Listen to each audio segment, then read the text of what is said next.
بسم اللہ الرحمن الرحیم۔ لکھنے کو میسر نہیں کچھ، ڈوب کے الفاظ گہرائی میں۔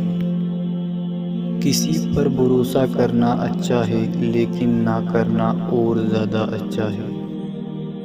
انسان کتنا بھی بڑا ہو جائے، لیکن اپنے پسندیدہ شخص کے لیے جذبات بچوں جیسے ہی رکھتا ہے۔ پریشانیاں آپ کو یہ سکھائیں گی، پاس صرف خدا ہے۔ بعض اوقات ہم پوری طرح مخلص ہو کر بھی کسی کی نظروں میں بیکار ہی ہوتے ہیں۔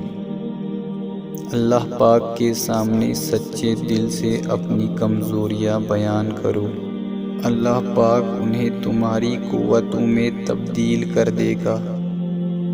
اگر تم سے کوئی کچھ مانگے تو ہنس کے دے دیا کرو، اور شکر ادا کرو کہ اللہ پاک نے تمہیں دینے کے قابل بنایا، مانگنے پہ مجبور نہیں کیا۔ جب کامیابی قریب آتی ہے تو انسان میں دو چیزیں ظاہر ہونا شروع ہو جاتی ہیں۔ اول، وہ باعمل بننا شروع ہو جاتا ہے۔ دوم، اس کا دل تقوی آشنا ہونا شروع ہو جاتا ہے۔ قرآن پاک بار بار کہتا ہے، نا امید نہ ہو، کمزور نہ پڑو، غمگین نہ ہو، بے شک اللہ ہر چیز پر قادر ہے۔